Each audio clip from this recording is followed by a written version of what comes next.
His name is Aaron Carrata, and this is the story of his solo canoe expedition across the North American continent, from Montana to the Gulf of Mexico and down to Florida.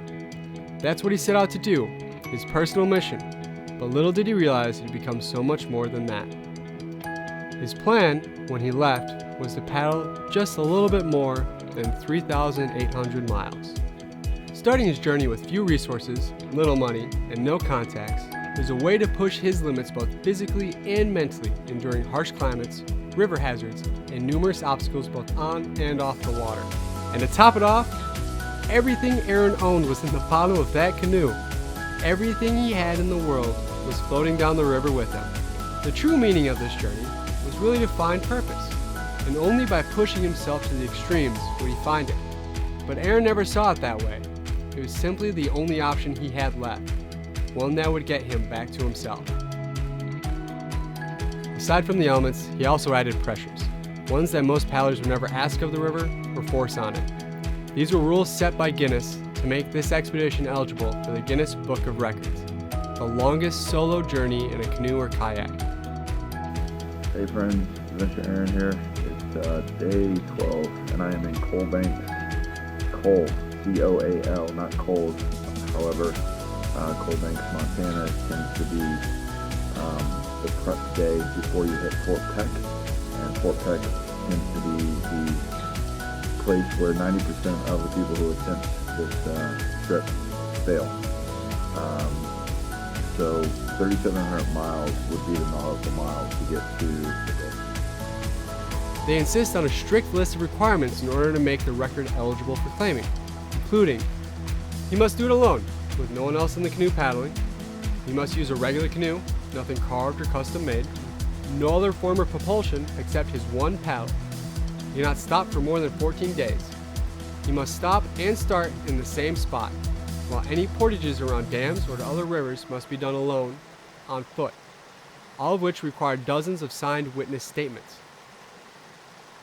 Not all of the people Aaron would meet and become friends with agreed with his attempt to break the record. So yeah, I was like, oh God, kind of rolled my eyes a little bit. I didn't really know.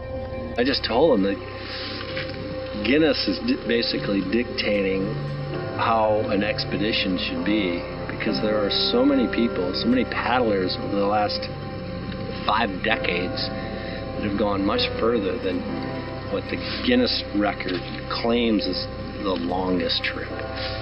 Guinness is dictated by a bunch of suits in London. Those guys don't even know what a canoe and kayak is. They don't even know what the difference is practically. They don't know what it's like being on a river. They don't know the blood, sweat, and tears, the bugs, the mud, the long days, and the windstorms, and the capsizes, and the tent blowing away, and losing gear. It's like, no, they're about like some statistic, this obscure statistic out there. It is clear that there are a few who have made unofficial voyages, and others who claim that they went over the Guinness record, but just didn't follow the rules. Therefore, none of them were able to become eligible for the record. Regardless, when Aaron first started out, he didn't know any of that. Simply that there was a record, and he had the opportunity to break it. And he would break it by at least 500 miles. So he wore a GPS tracking device, made by Spot, to monitor his path every inch of the way. St. Louis, I'll merge into the Mississippi. Most people, if any, there have been couples that have gone through, and I think maybe 9 couples, or usually 2s or 4s, have gone all the way to the Gulf. Like I said, the majority of people have not made it all the way, and solo-wise, no one has ever done it. I should also probably mention, Aaron didn't even have a canoe when he started making his way out to Montana. Luckily, on his way there, he was given a cheap one that was found laying around by the good guys at Big Boys Toys. It was a toss-up trying to figure out, whether or not you guys are really, going for it and doing the trip, or you just were trying to steal a canoe from me. But he seemed like a really honest and genuine guy when he came through, and it definitely took a little convincing for the boss to let it roll and just head out from there. But it's the Missouri's a great place to start, right over there in the Three Forks. It's a nice, good, strong river to kind of cruise out on. You got good depth there. As you can see, it's a wide body canoe. Probably not the most common canoe to attempt a high mileage trip like that on. But, With only run-of-the-mill gear and supplies, and having no idea what he was getting into, he hit the water and off he went. Not knowing when he was going to see his life or his friends again, the journey was on. His technique wasn't a perfect J-stroke like the experts used. Aaron simply took 3 strong paddles on the right and then 3 on the left. Starting at the headwaters of the Missouri River in Three Forks, Montana, he used his Fisher-Price looking paddle that was at least 3 times heavier than most normal paddles. Started making his way through the gates of the Rocky Mountains, sleeping on the high altitude banks of the river each night in Montana, to North Dakota, and through South Dakota, living off very few items, learning to paddle, camp, and stay in the current all the way down. He also started meeting people along the way, like his first friend, Captain Otto, who was from Aaron's birth town of Louisiana. Not only did he visit with Aaron, he gave him a bag of peaches and peanuts, and said if he could make it down to Louisiana, he would cook him the best meal of his life. He would paddle his way approaching 12 different dams on the Missouri River, all of which he was required to carry the canoe around or lose credit for the miles. He had to do it alone, and sometimes it took him 2 days to get around them.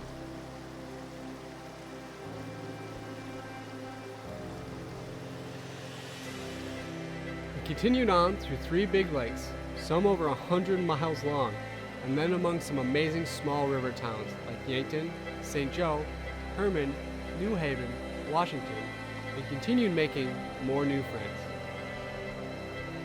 He flowed with the current, averaging around 37 miles a day, except his last day on the Missouri. Aaron did what's called a century day, where he left Herman and arrived in St. Louis, paddling over 100 miles in one day.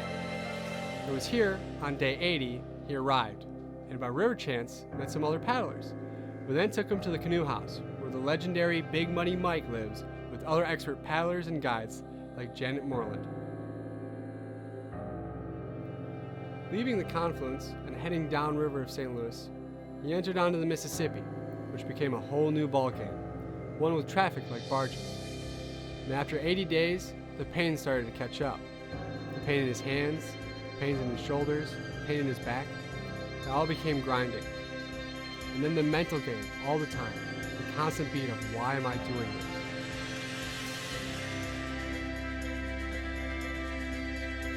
Why? Why was always the question that came back to him. Fear, pain, fatigue, to catch up to a paddler. In the middle of a rainstorm, soaked to the bone and eating something out of a cold can, it becomes hard to remember why you're here.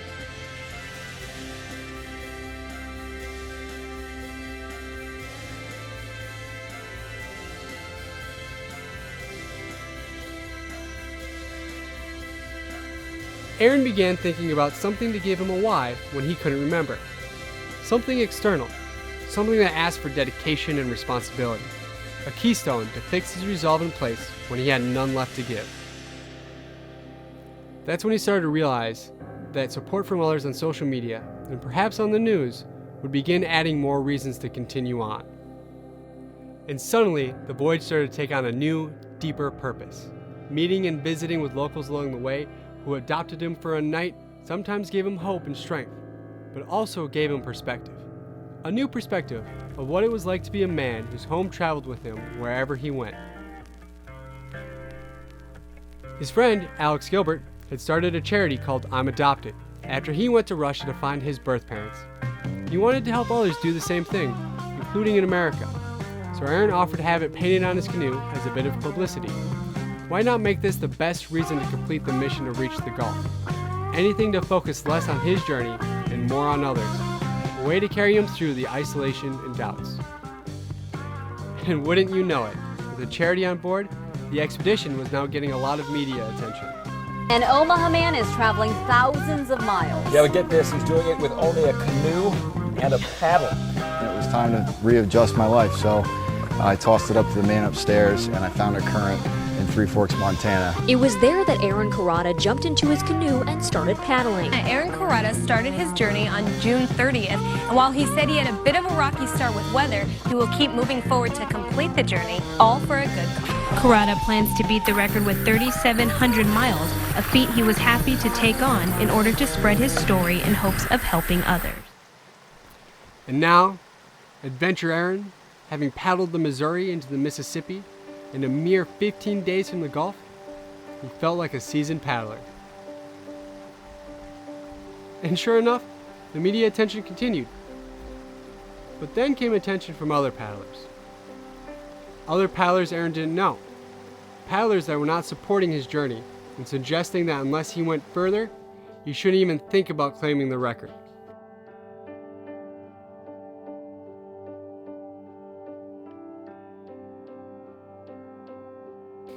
As if paddling to the Gulf and following the Guinness rules wasn't hard enough, he was in jeopardy of losing one of the support groups that had carried him thus far.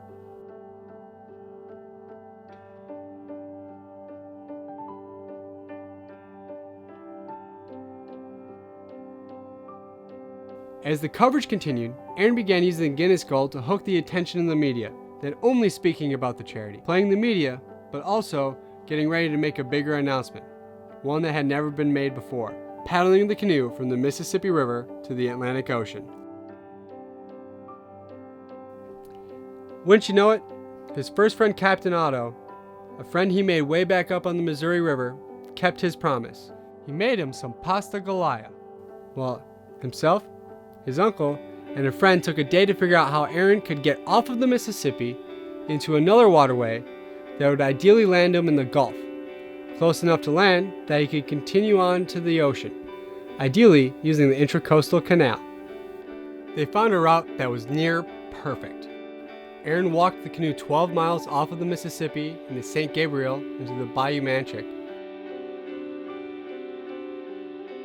which then led to the Amite River, taking him to the very backyard of Captain Otto, and then flowing into Lake Maurepas, and then into Pontchartrain, before entering the Gulf just east of Slidell, Louisiana. And aside from a few crazy moments and a night sleeping in the canoe, he became the first to execute this route, one that a few paddlers tried in 2002 and failed when they reached Lake Pontchartrain. Turns out the founder of New Orleans and his brother Iberville did the same route. Similar to Lewis and Clark, this journey was now embarking on multiple historical routes, but all on the same journey. Hey everybody, it's November 18th, and that's the Gulf. I made it. So I'm near St. Louis, and my phone and all that gear is really down, but I can't even read my comments, so I just want to thank everybody for the support. It's been a crazy day. I left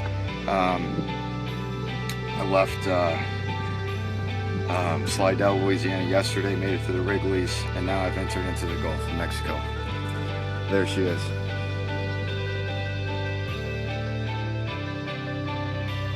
It was a true test, a test that often had no current, or had a current based on different rules. And the next 1,000 miles would take 2 to 3 times longer to complete than his river expedition, not to mention an attempt to go 7 miles offshore. One I should say no one should attempt, as he reached the west end of Dauphine Island. Morning. This is the craziest thing I've ever done, so I just wanted to get this on footage. That's about 2 miles off to the Gulf, and that would be Mobile. All the way out here, somewhere out here, about 5 miles out, is an island called Dauphine Island, and I am working my way on one of the craziest stretches I've ever done to get to Dauphine Island, which is an automatic pass into the intercoastal waterway, and it helps alleviate everything. I've never seen the water this flat.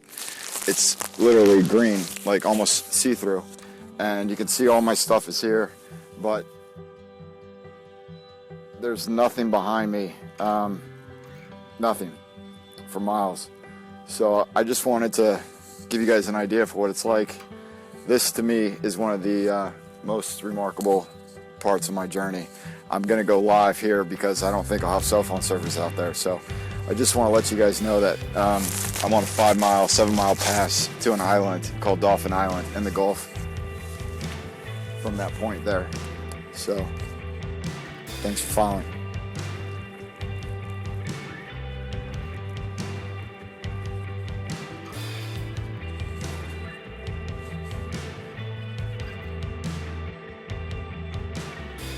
Morning, everybody. This is Dolphin Island, and I woke up this morning to a really calm day. You can see all my stuff, and this is how I camp in the tent. But I don't know if you can tell, everything's really damaged today. So my tent is pretty much destroyed, and I'm waking up to this clapping because that calm day that I came in yesterday turned out to be one of the most, I would say this is the worst I've seen so far. Eventually, Aaron made it to the Intracoastal waterways, and now more people started offering to help. From Biloxi to Gulf Shores and Navarre Beach, they all took Aaron in, and it was the help he needed. And you were saying that you were paddling to the Atlantic in Central Florida, bringing awareness to adoption issues, which is something that touches us as well as so many other people. So we started telling you the story about our granddaughter being adopted by another family and how we now have an extended family. Very enjoyable to talk to you. One thing led to another, found out you were going to be coming by our place and wanted you to stop by when you came by. Thinking about my wife and I, our experience moving here to Gulf Shores from Mobile and moving to this specific association, we were sort of adopted by all the locals and then our neighbors. I think that that's a similar situation that Aaron's probably gone through on the water by being adopted by the River Angels, or people taking him under their wing and guiding him. If you think about it, I think everybody gets adopted one way or another. Glad that the River Angels are there to help people and guide them through it, because I know they made a big difference in Aaron's trip, and continually will make a difference. Ethan, that's thunder. That was thunder. And they're laughing. You're fine. Yeah.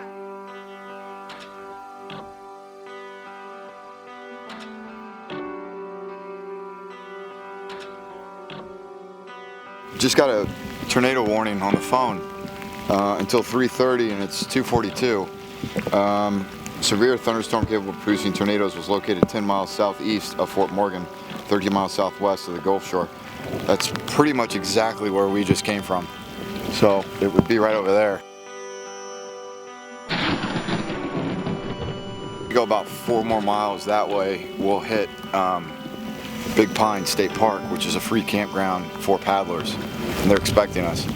So that's also the Florida line, man, the final 14th state in my home of residency. So Pressing on from the Gulf to the ocean is now a completely different ball game, one with weather he may not be prepared for. it was day 12, and it was a gentleman by the name of Jim and Martha, who are the host sites at BLM, which is my first campsite that I stayed at, and they're volunteer host. Well, they're 80 plus years, and I walked up on shore, and he took one look at me and he said, "Where are you coming from?" And I was like, "I'm going to the Gulf," and this was in Montana. And he said, "Well, you're the first we had this year. Welcome to the campsite." And from that point on, I knew what a host was. And threefold, at the end of the night, around 3 a.m., it started pouring down rain, and I didn't have a fly.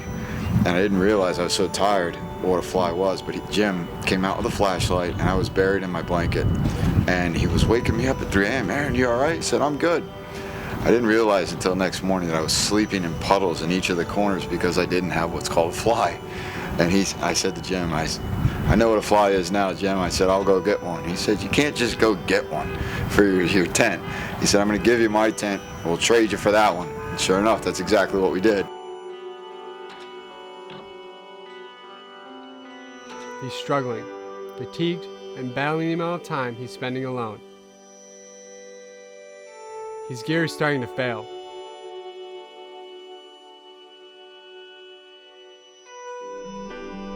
Now in the Gulf, the next 1,000 miles will be just as long as the first 3,800. It will be a battle of finding the current as it pertains to new elements like weather and tides. Today is day 189. This is the Florida line.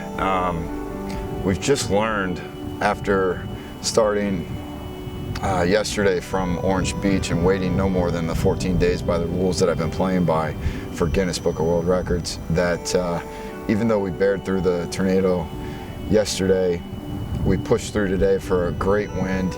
And after 189 days, since Montana and Three Forks with the BLM sites, the campsites that are kind of sanctioned for paddlers and friendly to canoers, that Florida has a circumnavigation paddle trail, and that's just like gold. I have a plan and a route now that's going to basically go all the way around Florida to the ocean.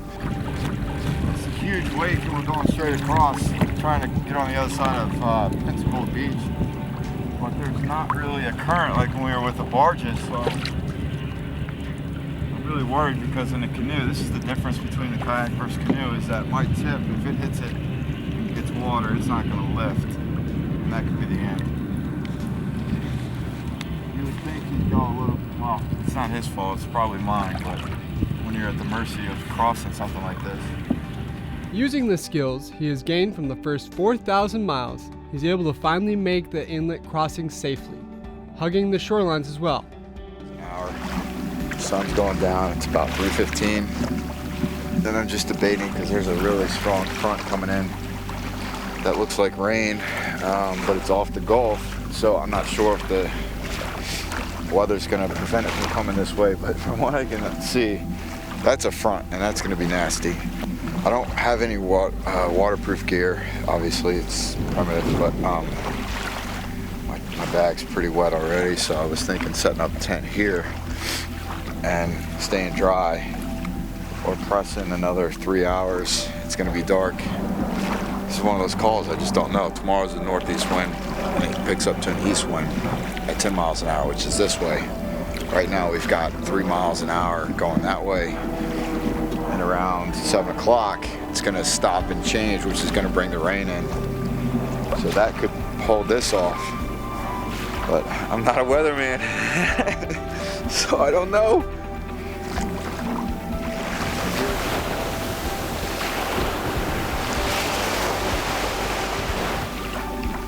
I'm going to listen to the current, and I think we should go because the current is going. So take what the river gives you, or the intercoastal at this stage. I think we're going to have to go for it.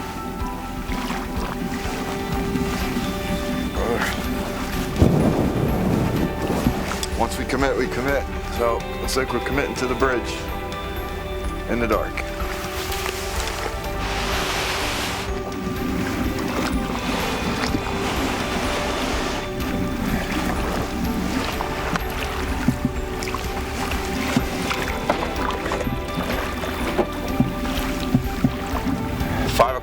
Sun's going down, and we are banked on just about getting ready to bank on Big Pine Point, or Big Supine Point, which is just about the end of the segment 1. And we see some cabanas, so looks like that's shelter for tonight because it's going to rain at 3 a.m. And the east winds are going to change and bring up some really heavy east winds, which is not good since we're going east. So.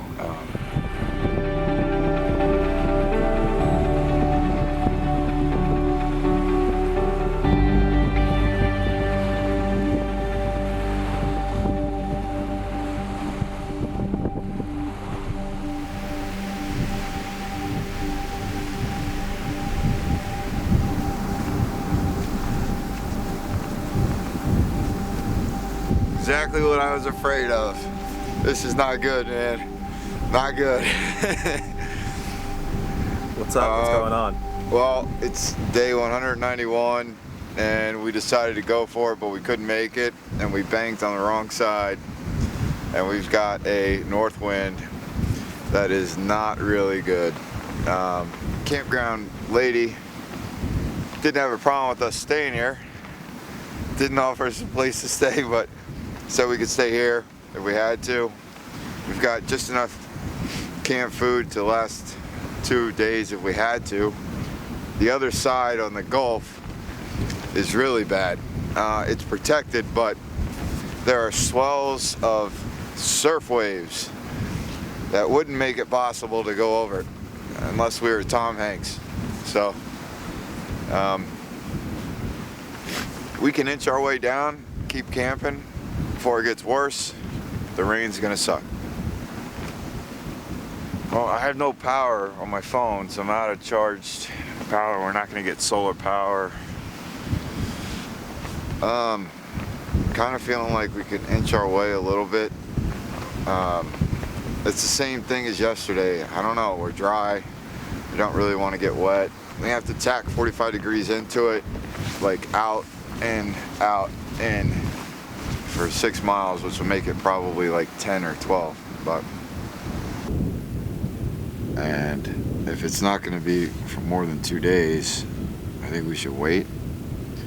If it is going to be for more than a couple days, then I think I need to walk it on foot. I saw a bike path on the road. You can just drag the canoe.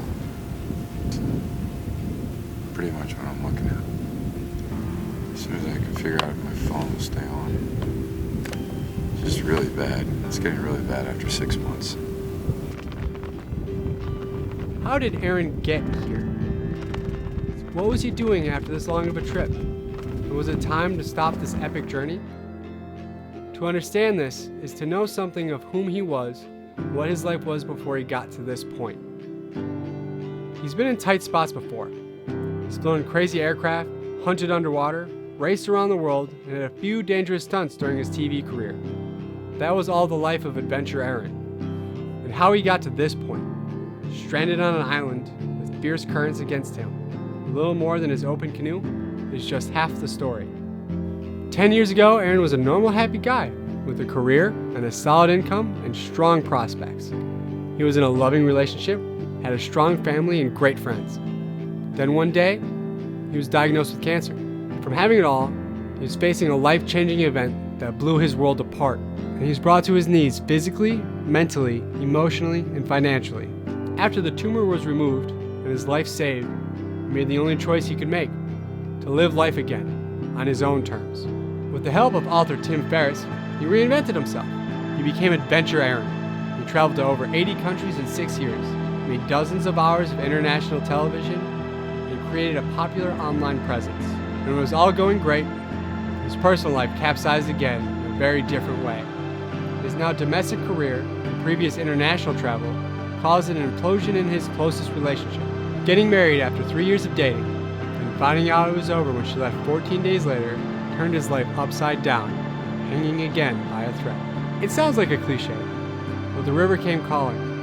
He sensed a new current would take him to unknown places, to help him gain his bearings and plot a new course in life. And when the river calls a paddler home, when the siren wails for her sailor, that's where they go.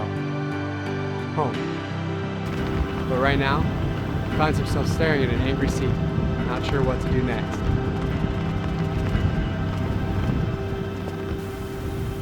If we get on the other side, we're going to be protected the entire way for days.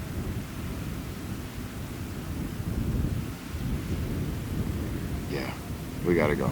Let's go in the water.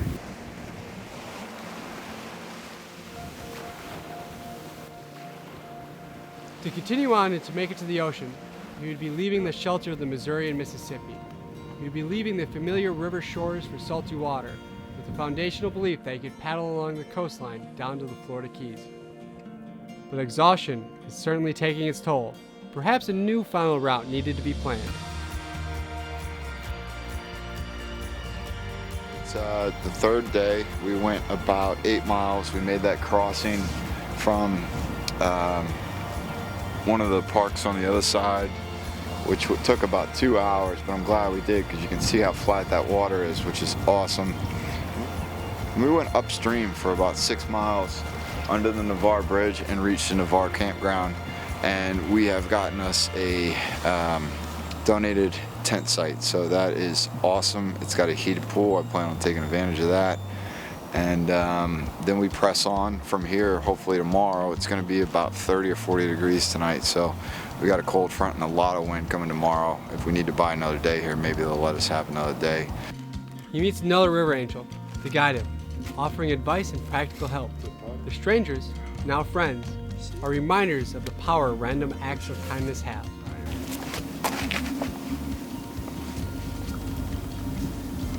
There are no strangers on the river, or even on the ocean.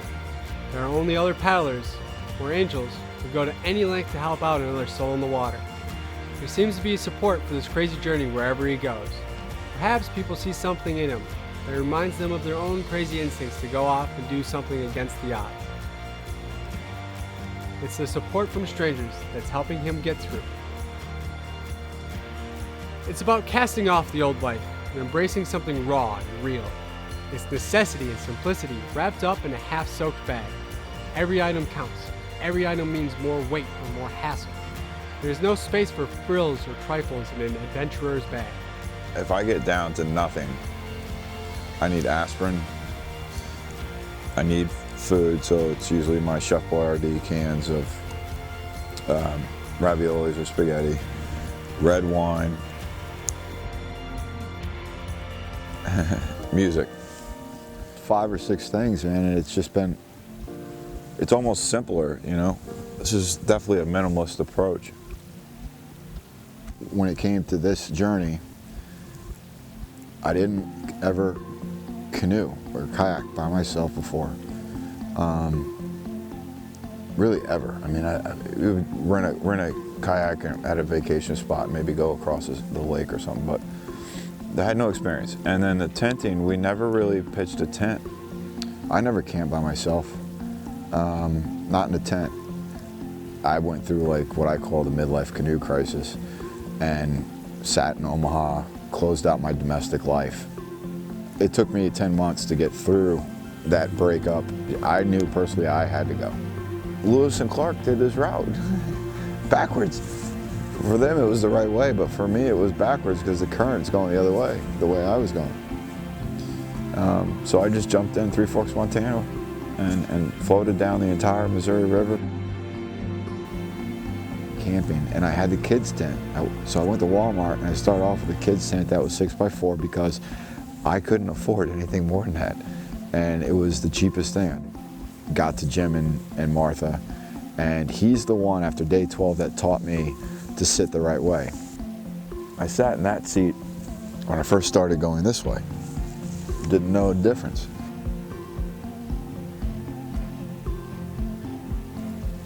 Over the course of that, every day kind of transitioned into flashbacks of what I've been going through for the 3 years to the 8 years since I got diagnosed with cancer.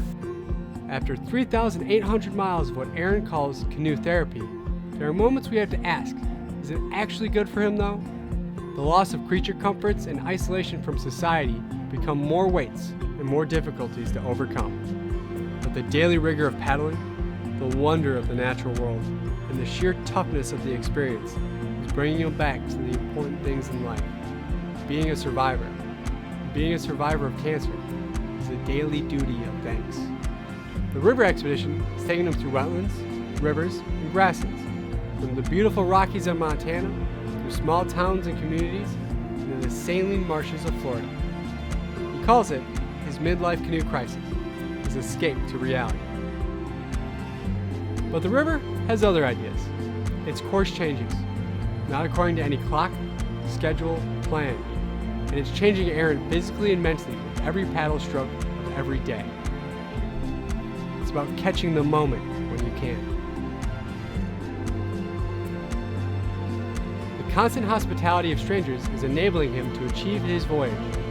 Not sure how he'd get there otherwise, to be honest.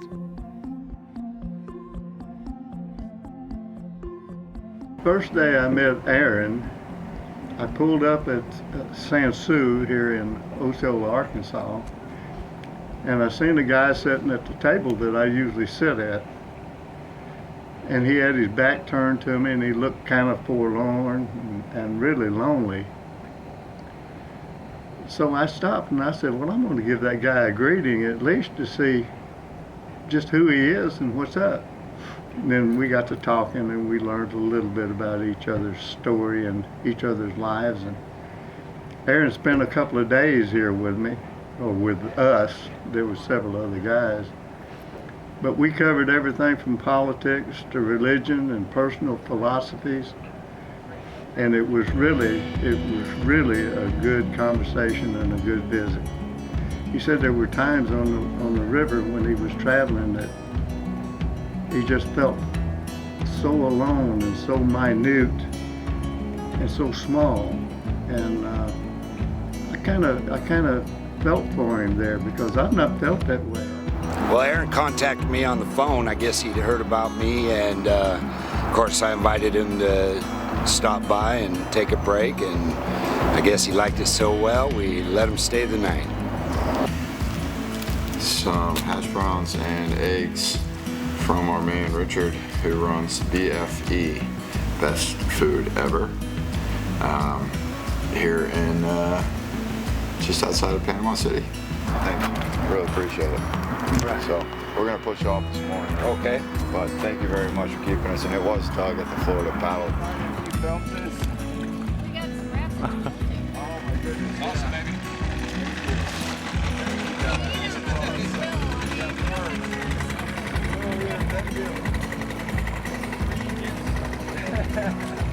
I found a lure off the dock, and I bought some 20-pound test, which I thought was 20, but it's actually 40. And I'm gonna do what I did in the Dakotas when I ran out of food. Striped bass. Wow, we're gonna eat. Yeah, buddy.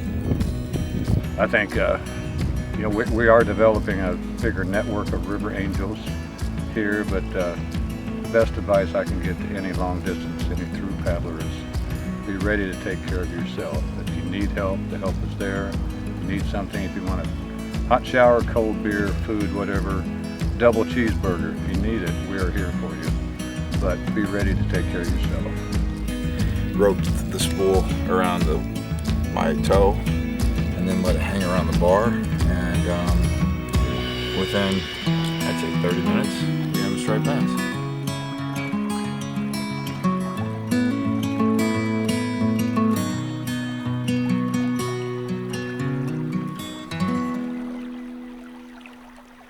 But it's funny. The simple act of repairing this old canoe gives him quiet pleasure to be working with his hands. I think they call it occupational therapy.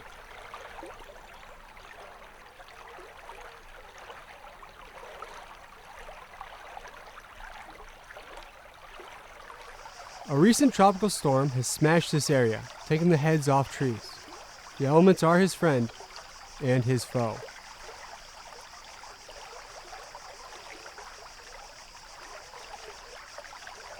Having some lunch, found some oysters. We're in, I know Apalachicola Bay is pretty famous for it, but came across a couple beds and I just picked them up. I don't know what the size is, so I'm gonna throw some of them back, but I'm about to pop a few, see if I can remember how to do it right. They're fresh as can be. I mean, I'm guessing these are just Apalachicola Bay oysters, and if it's anything like a clam, it goes in here.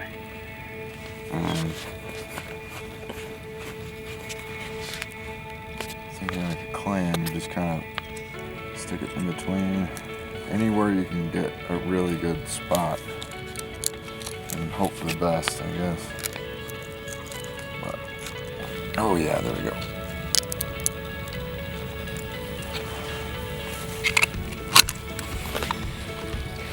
I mean, does it get any prettier than that?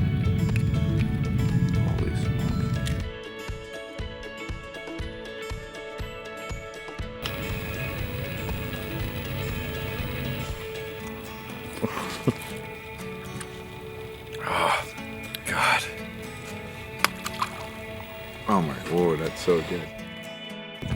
Just when the trip is going so well, there's one detail you may have forgotten. That little detail is the canoe that's making its own way out to the Gulf of Mexico by itself. River chance.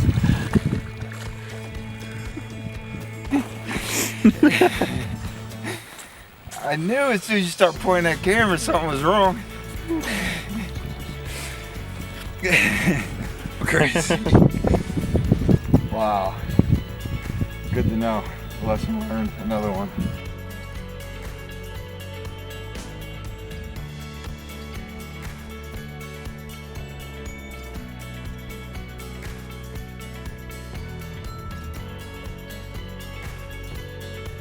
When you're demanding as much power from your body every day as he is, you need a solid food intake.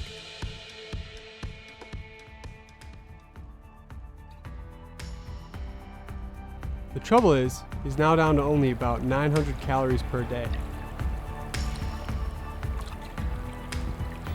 Perhaps on the menu tonight is horseshoe crab, one of nature's most bizarre animals. They say the crabs have blue blood, and I'm not even sure you can eat them.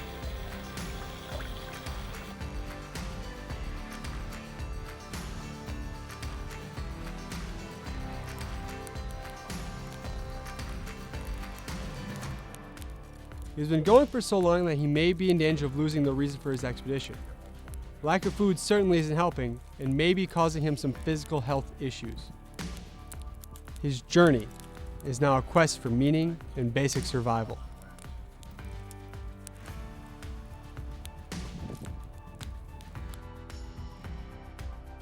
This desert island home feels very isolated. It's a temporary landing strip for migratory birds. He's truly starting to become detached from modern life.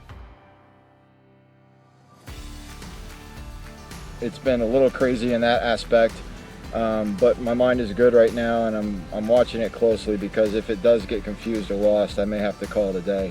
I've had 2 days where that happened on day 88, and I went upstream in the Ohio River, and I really did just need to get a hotel room and soak up some TV and things like that. But everybody's different, and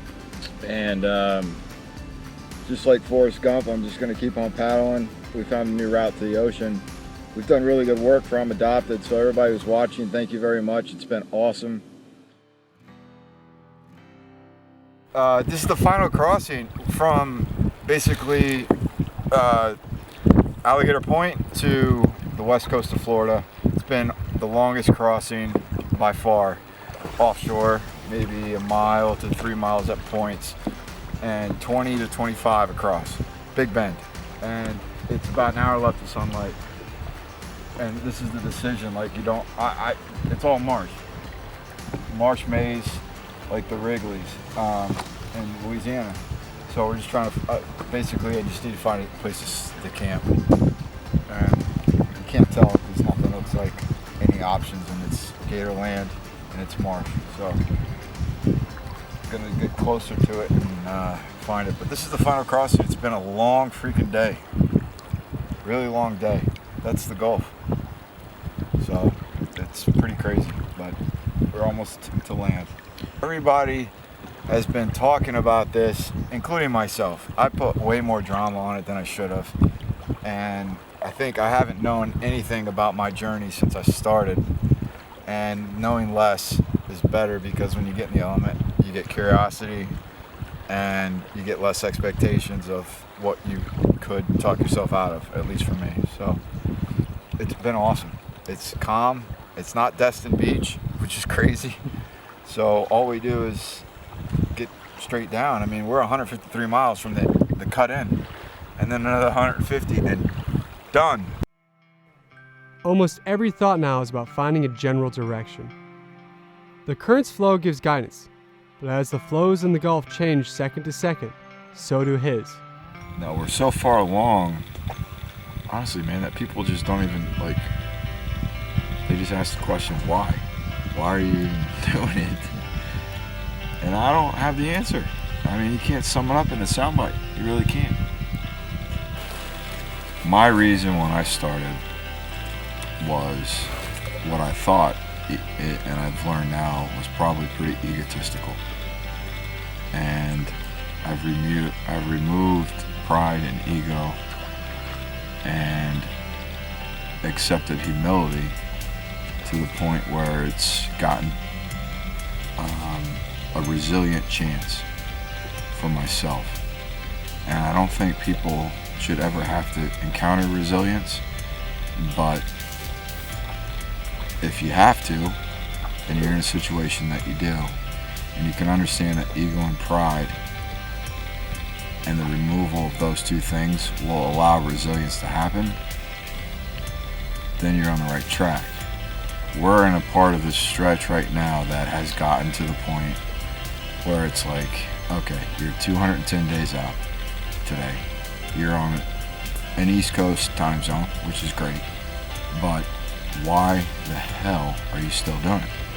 And I'm getting messages from friends saying like, what's the point? You're in a canoe, what's the point? And these are friends that are from Florida, they're ex-girlfriends, they're just ex-relationships, they're people that just aren't in this zone. Why do you take on something like this? And of course you reflect back and you're like, okay, well, it was the egotistical reasons, it was Guinness, it was like for charity. But the reality of it is when you're going upstream and then you're doing it for day in, day out, when it was easy to float down the Missouri and Mississippi River, you're really getting pushed to the elements, and then you're questioning yourself, and the meaning of purpose and your journey really comes true. And I think that's where I am right now. It's like the real purpose is like coming out. It took me this long to get to it, and I feel like now I see an end, because I can easily accept the fact that, yep, now I got it. Before, when I went to the Rocky Mountains in day 10, I was like, that was cool. Oh my God. I look behind me, Rocky Mountains, first time in a canoe. I'm good here.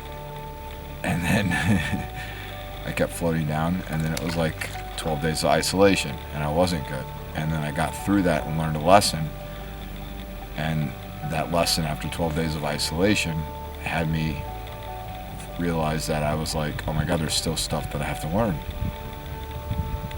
So the answer to my reason now and today, being 210 days in, is that like it's about balance, literally, not just a metaphor in a canoe. Obviously that's the given, but like it's life and what you want to do and how it helps people paying it forward. The original goal being the Gulf? No. I mean, it was obvious because I already knew that people had done it, and I prayed about it, and I asked for an answer. And when I prayed and I've asked in the past, I've usually gotten a response within 1 to 3 days. And whether it was the charity that I should benefit, whether it was how I was going to successfully do that, or whether it was like what happens next. Well, when I hit the Gulf, or I was even eligible for the record in Greenville, Mississippi, I saw the end, and I'm like, this isn't it. It's not time yet. And I prayed, and I didn't get an answer. So I declared the ocean. And now that I get into this element, and I wake up daily with energy, so that's still good. I still appreciate the sunset and the sunrise, so that's important. But I've understood that when it's done and this chapter of my life is over, it's about implementing the next chapter and the next adventure, and how well this one translates to the next one is really a test of how well it went and how good of an adventure and journey this was. And I think that's important because I'm still growing, I'm still learning, and I haven't mastered life. Now I'm really getting tested, and it's everything I've learned, and we're going up current, and it's still the current. That's the beauty of it. It's still the current. It's still the route. It's just part of it. I have to have purpose, like in life. People without a purpose in life get lost, and I feel like that was me. When everything that your purpose is, and all of a sudden it just disappears, you get lost. And if it's a real pivotal point. Something as simple as fishing in a canoe, wrapped around my toe, without a rod, and hook the fish. That got me through it. And that was like perfect camping spot, and it was a sign. These are the thoughts running through the head of a man paddling 3,000 miles to get somewhere slowly. Where? Only the river knows. That'd be a hell of a sport now that you already offered it, wouldn't I? You don't have to. That's No. We don't need to scale the redfish. Oh, though. they are. Okay. You don't even need to scale. All right. I mean, I just the redfish I put down the trout. So basically, I left Alligator Point 2 days ago. Really? And made a 20-mile stretch. Yeah. And I met Bruce and Tim, who were fishing, and asking what the heck we were doing, and brought us some fish. And then this is pretty much what we're looking at. I mean, these guys normally catch and release, and I'm a big fan of catch and release too, but right now we are in the field and we need to eat. And you always think is what we're gonna eat is all we do. And usually don't eat that too. We eat it fresh, and if it ain't fresh, we throw them back. Man, boys, you guys really got this up. You didn't have to come all the way back. Hey, we were just right. We were just right there. We were right. I can't believe it, man. These guys, these fishermen were unbelievable. Bruce and Todd, they gave us food when, man, we needed it like no other. I keep saying we, but that's my upbringing. I always say we, but meaning me. Yeah, anyway, I was running out of food. I was just completely out, and this has been a tough stretch, so I can't wait to have this. And this is like, that is gonna be some really good brown trout. I'm really excited about that. But the way to do this is just to gut it first. So you stick it right up underneath the gill, which kills it and bleeds it. And then you can pretty much go from the bottom up. It's just awesome to actually be out here. I'm not even scaling it, because that's gonna taste like, you ever had turkey with skin? When you put that on the grill, that's the best way to describe that. And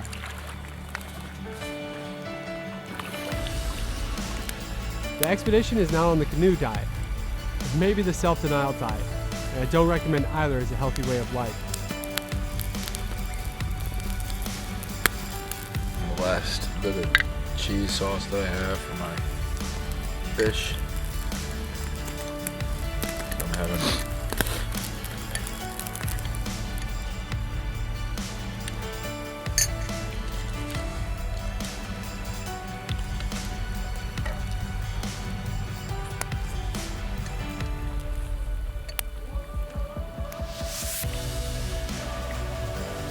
what you got? a lot of bones. The island is a definite landing strip for international bird life.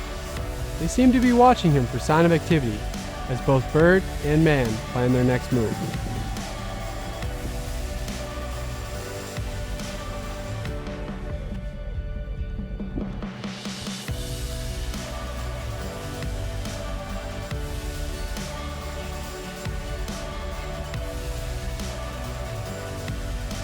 Dude's horrible, man. I mean, I think it's, I was saying that there's nothing you can do about the dew. Because look at your lens, I mean, there's just like fog all over it, man. My fly, I'm wrapping my backpack, which I've had since day one. Didn't realize that a dry bag His new friends, the pelicans, started their day watching the waves, as he has. This is the fly, so I their use island, the fly for my tent and they know to the keep winds it dry, and the currents but it's already better than wet. most.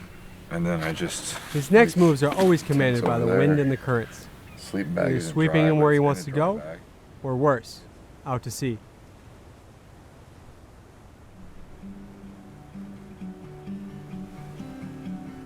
Liz Sparks is the coastal conservation management expert and knows how tough it would be to attempt to paddle this demanding coastline. So we're trying to let people know how incredible the wildlife viewing is. And, you know, it's the longest stretch of publicly owned coastline. It's like 200 miles long. It's pretty incredible. Just these little small villages tucked in here and there.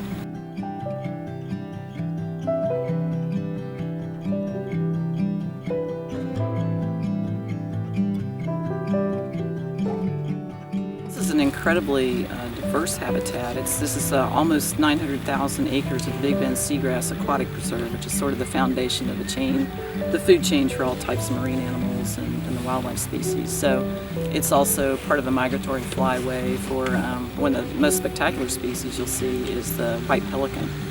And I've witnessed hundreds of them overhead, and they're really incredible because they'll all be flying in formation, and with a groupthink mentality, they suddenly flick their wings and they all disappear for a second. They flick them back, and there they are, and they're really amazing. And they like to, they'll settle back in the salt marshes around St. Creek. You can come up there to go to your beautiful remote campsite, and there's just hundreds of pelicans back there. And there's some sensitive areas along here, too, that in our paddling guide we try to get people to keep at least a football distance apart, like Big Grassy Island, and several places are actually bird rookeries for all types of species. fishing villages started before the road system. So people used to row between them. So it's, and our campgrounds on the Big Bend saltwater paddling trail portion are about roughly 10 miles apart. And for extreme paddlers, that doesn't seem like much, but this coastline is incredibly shallow. It's a very low energy coastline. So every day you have to wait for a tide to get in or out of a campsite. Almost all of them are like that. There's just hardly any amenities along here. You have to really plan to get your water every day. And I try to include freshwater springs when I developed the trail back in like '03. So you can try to get off the salt water and bug spraying off. River Chance has led to meeting Liz, and it's her future contacts that lead to more support much needed at this point. So when we approached here yesterday, I was at a breaking point, and I realized that this whole journey was coming full circle in the fact that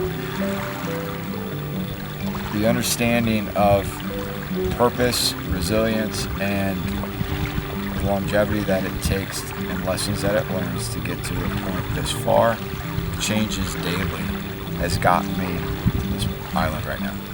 There are no free lunches, and as much as a person says that they want to give you gratitude, until they are really on par with accepting and donating and just that, with no expectations, I still feel an obligation to send them a thank you card, to send them things that like reinforce how much I appreciate that, just in case they're not there again. That could be my own dilemma, it could be theirs, but more so I just wanted to let her know. So I replied and said just that. And her reply was, "Indeed a pleasure for us. You put forth good energy and it comes back at you. You know all about that."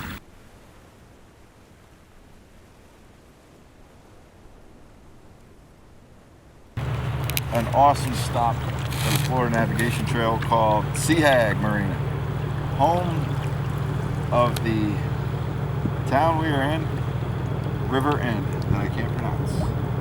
Steinhatchee, River End, there you go. Supposedly it's an amazing stop.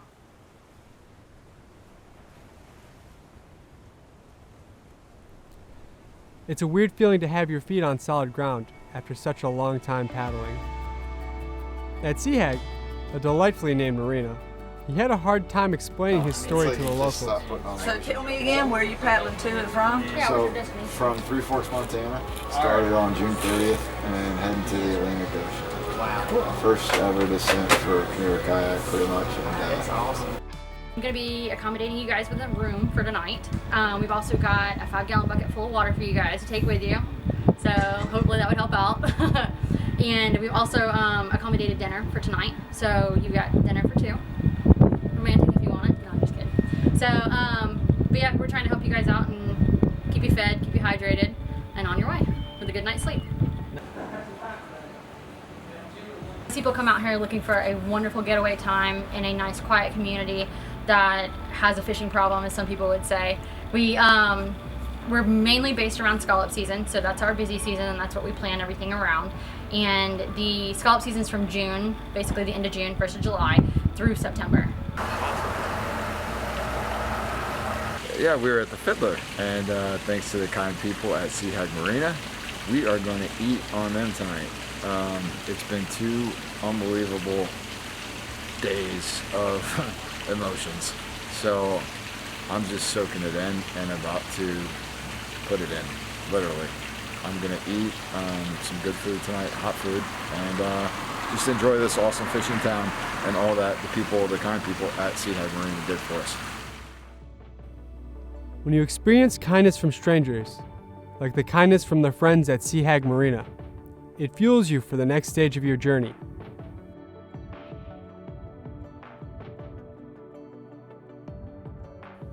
He's back to tin cans and the vagabond lifestyle. Carbs. Oh, it's got a little sugar. Can't beat it. It's even got some healthy meatballs in there. You know this is made in Nebraska? He is living with only his most basic necessities met, but he's happy. Happiness born of freedom. It's a new morning, and a marine mist has settled. You can hardly make out where he's going. It's like paddling in a bowl of soup. Somehow in this density, He's trying to find the shores of Horseshoe Beach. I don't know where I'm going. The other way to get lost is just relying on your GPS too much. But with no service, our adventurer quickly discovers exploring the 2.3 million acres of Florida's coastal bay is a great way to get really lost. The rendezvous at sunset is set with Debbie, a contact from Liz. It's just a matter of getting there before becoming stranded in the dark. Oh my God. Those are mosquitoes. Dude, do you see them? Are you kidding?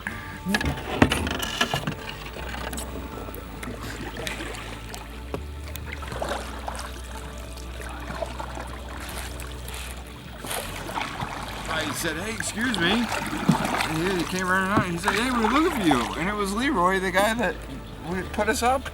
The only guy in town put us up, and he happened to be right there around that corner. I told you I knew where I was going. He said go under the bridge and under the bridge. Right here, paddling to Horseshoe Beach. Who would have thought, after 39 years of living my life, that I would have discovered it, especially 221 days in a canoe. Here it is. It's a threefold, the magic three. God, humanity, communications. Those three elements are the meaning of my purpose of journey, the meaning of every conflict I've ever had, and the meaning of life. The route Aaron plans to go now is up the Swanee River 80 miles to the St. Mary's River, but he'll be paddling at about 1 mile per hour upstream. After paddling thousands of miles to break a world's record, it seems he'll have to stop the total here, because portaging his canoe over land to join the different parts of the river will be more than he can do on foot. What I thought wasn't a shortcut and harder, and not in a malicious way, the reality of it is a shortcut now, because going back, I don't want to go back in the Gulf because it's going to take longer. The logistical side of it is that there's a story to be told, there's deadlines. I volunteered my time. I mean, this is like a business almost now, you know? So it's like, there's no more money, man. I got no more, nothing. I have nothing. I just want to work like I used to and get a check. So, there it is. Pretty good call. He is now putting himself and the cameraman, who has traveled with him on recent days, through a lot of stress. His trip, as a world record attempt, is now coming to an end. He is now heading up the Suwannee, away from the Gulf, to take on the outflow of the Atlantic. He has already solo paddled further than double the record, and has been notified he is eligible for it. This epic journey is now becoming a surreal experience. He's worked so hard to do this, and it's all coming to an end. It's a huge decision. Head back up away from the Gulf to explore Suwannee and head towards the Atlantic. To make things worse, a massive tropical storm sweeps through and puts the waterproof tent to the test. Right now, he has to focus on rebuilding his energy and his optimism, or his goal of reaching the ocean will end. His mental resilience is being pushed to the brink. Day one in the Swanee River, and we are at Manatee Springs, and it's been awesome. Said goodbye to the wonderful trail angels, Leroy and Debbie, and wouldn't you know it, Leroy and the dog came up and met me at the first stop. But 25 miles first day upstream, when we first took that corner and went up, I was like, what did we get myself into? But it's good. And it just rained last night. Wow, that was a flyby. Lots of birds, lots of cool things, lots of moss. Great tribute and great choice to to take a river to the ocean and finish the trip. I really feel like it's bringing the simple back, and that's the point of it. Oh, God, red boy.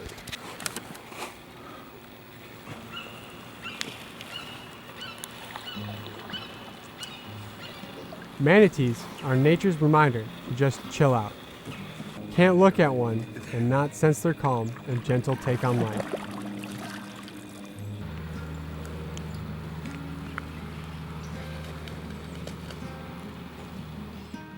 And if you can't beat them, join them.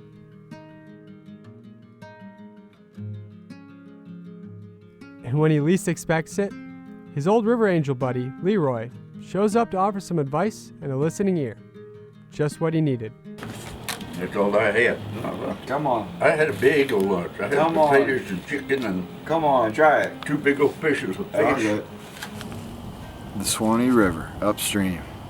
It's been great. It's been 2 days. A lot of great river angels like Leroy and Debbie.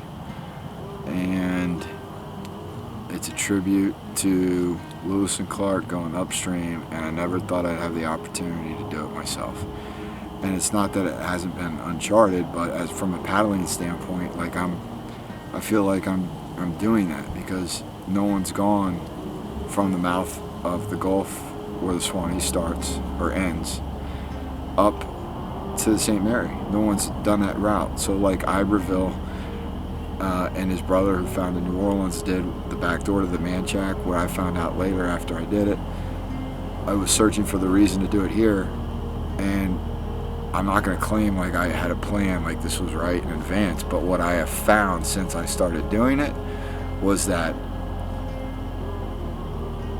it is a tribute, which was cool because as much as I'd like to say and claim that I knew what I was doing before, it could have gone 3 ways. It could have gone straight south to the Keys, it could have gone straight south to the American Loop, or it could have gone this way. And I paid attention to the signs like I have the entire trip, and I feel good about it. I don't think I could have gone wrong, but I'm happy with this choice. I really am, because it's a chance to finish with a river in the ocean, the final journey, like I started in a river. Instead of a man-made intercoastal canal or the Gulf of Mexico. I mean, it's essentially finishing how I started, very simple, in the canoe and in a river. And I don't know what other river from Montana I could have found that would have put me in the ocean. I'm pretty happy about that, and I think with the help of other people I discovered that. It's still okay. I've come far, almost 5,000 miles, and if I go 30 miles on foot, so be it. I had my own personal dilemma with that, but I've played by the same rules. No matter what anyone else thinks or says, or whatever rules there may or may not be. I've set rules that I've abided by because originally I thought it was for the Guinness Book of World Records. Well, those are their rules. You have to portal on foot, and I've done it. I've carried my dang canoe around 10 dams. It sometimes took me 2 days, plus my gear. So that was my own personal dilemma, and I realized that. And a lot of times when there's conflict with other people, it has a lot to do with yourself. He officially made a decision. He will travel up the Suwannee, then go overland to join the St. Mary River, which will lead eastward, across Florida to emerge in the Atlantic. Here's what I think. No, I told you it was going to be hard paddling up this river. I know. And I can keep going. But eventually... You can do it, but it's going to... I noticed you got your arm in there like a sling. Is your shoulders hurting? Yeah. It's a struggle. It's fast right now. It's really high too. It's fast. You know, day before yesterday when y'all met you in Fowler's Bluff. Mm-hmm. Well, I'd only paddled up the river less than a mile, where I put in across the stream, and it took me less than half the time to get back to where I put in than it did to get to you. And when I did that, I thought, Lord have mercy, they're gonna make it. Yeah. If I take a car to the St. Mary's, well, it would. One thing, you'd lose your merit, your pride. You know, yeah. Later on, you'd think, well, Lord have mercy, if I just rest is there too and paddle slower. But now the thing is, if it comes a big rain or something and you get up above White Springs, you probably can't even travel the river. Right.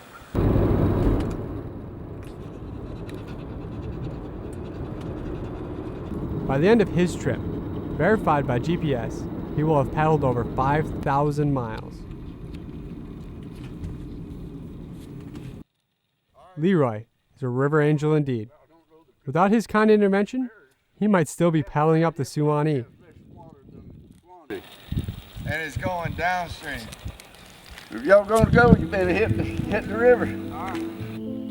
He's back on the water for what feels like the loneliest part of the trip. Up the Suwannee, we cross on land for 30 miles, then reconnect with the St. Mary. For reasons that are hard to explain, he's closed the door to applying for the Guinness World Record. He followed the rules as he knew them to be. Faithfully and in good conscience, he dragged the canoe where he could, never stopped for too long, never cheated a ride or broke the rules that had been so carefully outlined for him. Guinness will still recognize his journey, starting in Montana, down the Missouri, along the Gulf, and up the Suwannee, but no further. This is still the longest solo canoe expedition ever taken. The GPS he carries proves it.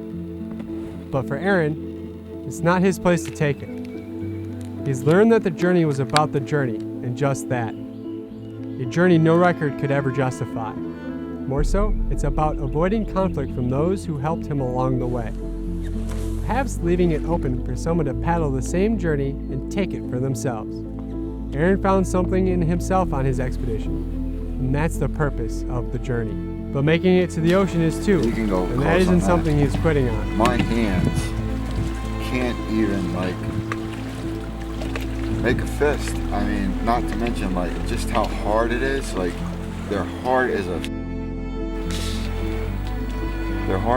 freaking rock. I've never worked my hands this much. I'll probably have scars on my hand for the rest of my life. I need to worry about myself and personally being paid. I've been through a long journey. And I came in this canoe. This very canoe with nothing to my name and at the rock bottom. And everything it's done so far and what it's gonna do will pay off in a spiritual way. He now has to drag the canoe to the start of the St. Mary River, the tiny beginning of the final leg of this journey. Both these gentlemen are from Lake City. Live Oak. Live Oak. And got me off the Suwannee for my final Guinness checkpoint. But the journey's not over, and this is what it's about. So these nice folks have got me to the St. Mary's, where we are now. And say we're about 110 miles from the ocean off the river. It's a 120-mile stretch, and we're going to try to just take the canoes and continue on to make sure that the journey to the ocean continues. Sure. Thanks, man. Our Really pleasure. appreciate it. Awesome. This Great is experience. Yeah.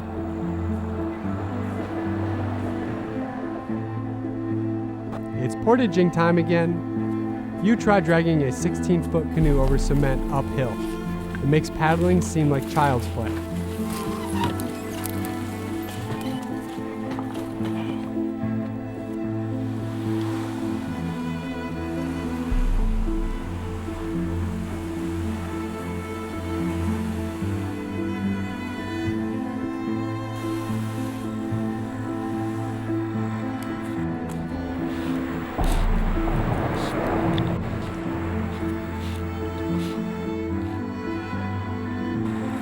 We have successfully portaled our way to the St. Mary's.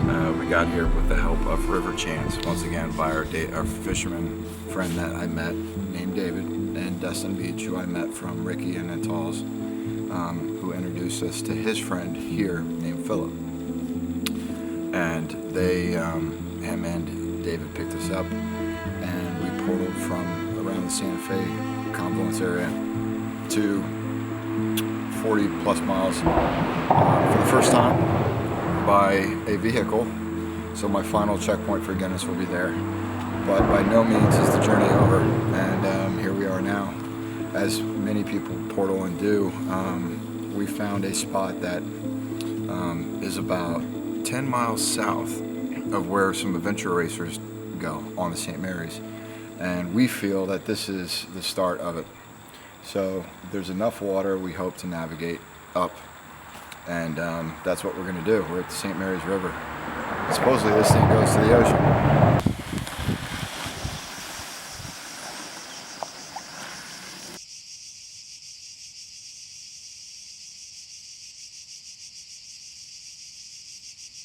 This tiny river starts small and gets bigger and bigger as tributaries join in, where it feeds through the undergrowth into the sea. This final leg of the journey has brought him back to nature. At last, he can really kick back and respond to its rhythms. He wants to absorb the sounds and pulse of the river. Without a fear of being swept away, he has found the current. It has become his friend. One thing those guys taught me, the importance of toilet paper. And he taught me how to make a fire. I'll never forget it. He follows Facebook.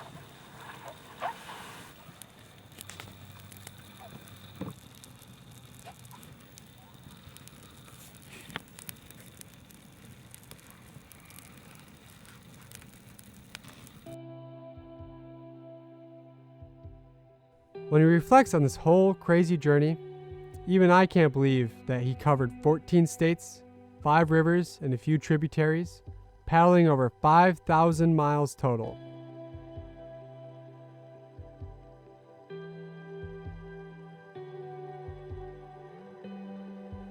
When faced with hardship and tough conditions, the mind has a way of digging deep and bringing out resilience you never knew you had.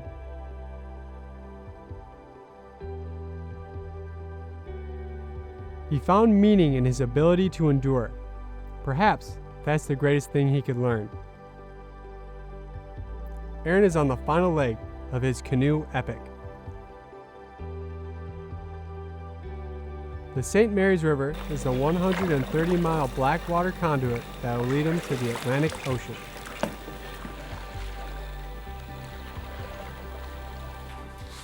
He pays a visit on land to a post office as he needs to stay in touch with the many folks who have helped him on his voyage with letters of thanks.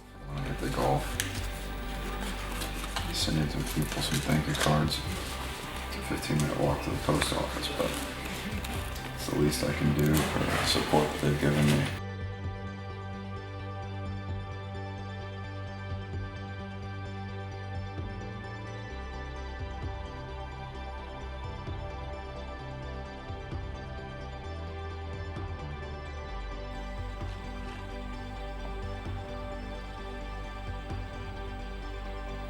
If anyone tells you that paddling down a shallow river is easier than a deep one, tell them that they're a liar.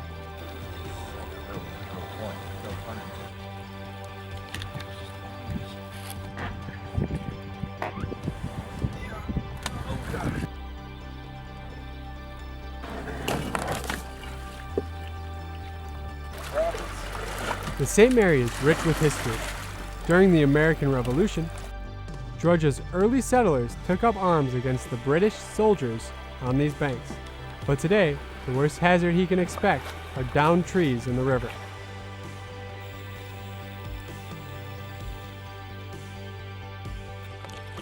It's day 232, and something inside him is building. I think I know what it is. It's the anticipation of the ocean and all that it means.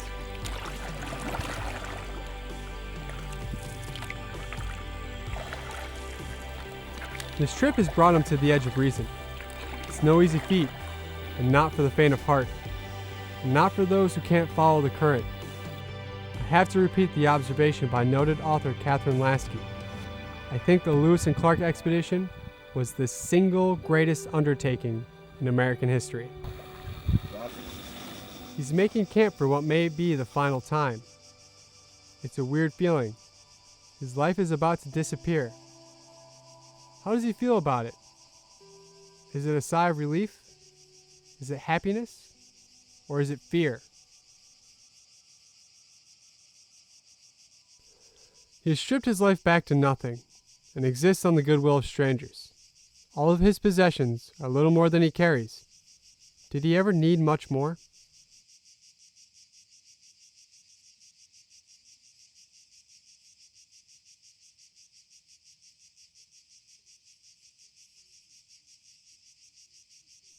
He will try and catch his final meal from the river, which has given him so much.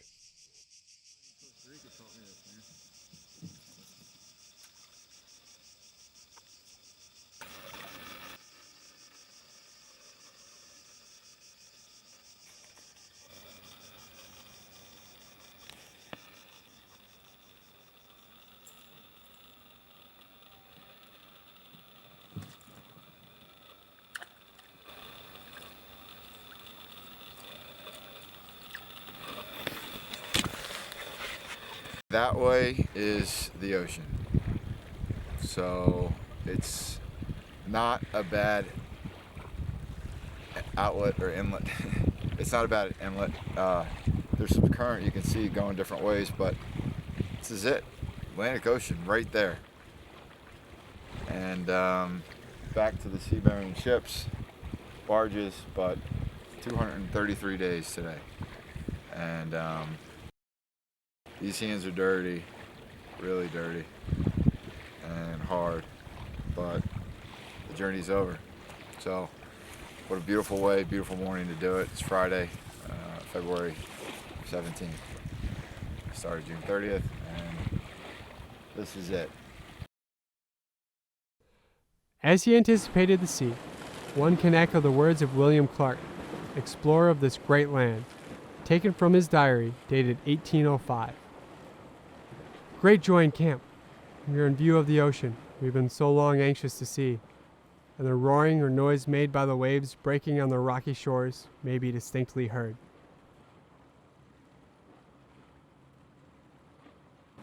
Atlantic Ocean. Adventure Aaron Atlantic Ocean. AAA. Yeah, man, we are in the Atlantic Ocean. It's pretty awesome. What's really cool is that all these names that are written on my boat, just the days, the feeling that when I first got in and looked at this thing and was like, this is gonna be awesome if this thing actually makes it all the way down, and it did. So I'm just really happy. I mean, it's like such a wide range of feelings. A lot of people involved to get this thing done, and when I jumped in, I didn't know any of them, and I feel like I made more friends over this entire journey, true friends that were perfectly good strangers, and out of kindness they came to the table. You know, I figured out, you know, he had a bigger goal. I found out a little bit more about him, and then I sort of approached him on like this whole Guinness thing. I think he came to realize that it's more about the journey, inner journey. It's about connecting with the rivers. And the thing is, the trip that he did is still a record, and it stands out among the paddling world because there's very few people. I can probably count on one hand the people that have gone 5,000 miles solo in a canoe. So it stands among the peers of the people, the paddlers, and gives greater credibility in the long run than having your name in a Guinness Book of World Records. What I've learned that generosity is a great thing, and whether it's a person like me volunteering a time, and basically a person like me volunteering the time, or a person who meets me and helps me, it's a great way to stop focusing. I really have a better understanding for generosity, and that's in kind, not monetary, not money wise, just humanity wise. And I have learned that I've learned the importance of helping other people, and even when you don't know. And whether I started with a purpose of helping Alex and I'm adopted.org from the get-go, I'm just happy to freaking call it a freaking day and let this story hopefully help other people. They help me. He is forever indebted to the many kind and hospitable individuals he met on his journey, without whom he could not have made it. It is to you then, those who help others and inspire others to do good, that he dedicates this journey.